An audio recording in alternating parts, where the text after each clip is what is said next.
This is insane. Wesley Huff is about to correct Billy Carson on the Sinai Bible. According to the Sinai Bible, Jesus wasn't crucified in that Bible. Do you mind if I ask a clarifying question? Sure. When you say the Sinai Bible, what are you referring to specifically? Refer to the Sinai Bible. Would you be referring to Codex Sinaiticus?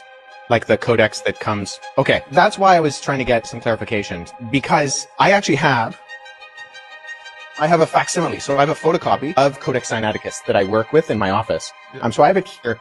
And the only reason I asked for clarification is because Sinaiticus in particular is just a 4th century Greek manuscript. Its text of the Gospels reads almost identical to the modern Greek text that we develop translations from. When you say that it denies the crucifixion or that the crucifixion isn't there, I mean, I can go on right now, Codex Sinaiticus, and I can look up Matthew 27.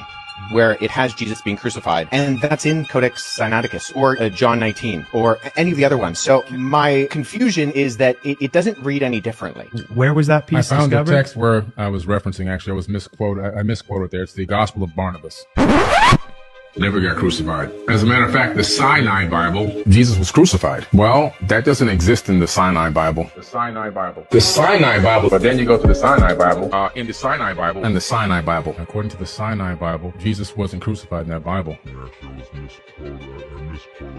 Billy Carson is attempting to sue me. For those of you who don't know, I was invited to interact with Billy on a podcast that he agreed to come on. It was not his podcast, where he was notified beforehand who I was and what we'd be talking about. After that debate took place, Billy attempted to suppress the footage. That didn't really work. I've released clips from that conversation. Well, Billy does not want you to see those clips and has sent me a cease and desist letter. I was really hoping that this could be an opportunity for Billy to learn, to see the major errors that he's been repeating and turn this into a learning experience. I even offered to follow up with Billy in order to show him how and where he could find accurate and credible resources in order to make sure that what he was saying was verifiably correct going forward in the future, so he and his audience could learn and proceed knowledgeably. Billy did not agree. But unfortunately for Billy, agreeing to a debate, losing that debate, and feeling embarrassed about that loss does not constitute legitimate grounds to litigate. Billy, I will agree to all the terms and conditions of the cease and desist letter that you have sent me if you agree to run it back, sit down with me in person, and have another discussion. This is my formal response. Wait, right. The oldest Torah we have is also Ethiopian? Yeah. No, it's not true.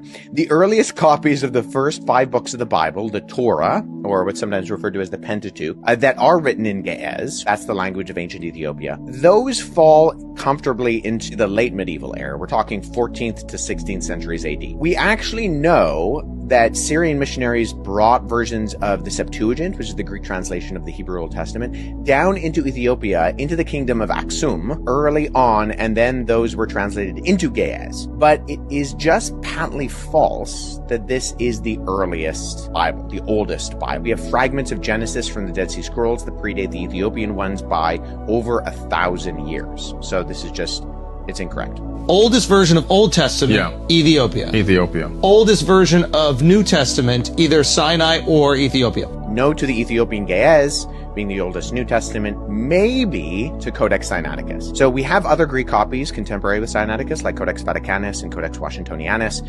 If we're thinking of a Bible as a single-bound book, then sure, that's Sinaiticus. But P45, those are our earliest collections of the 4 Gospels and Acts, all in one volume. And it could predate Sinaiticus by as much as 200 years.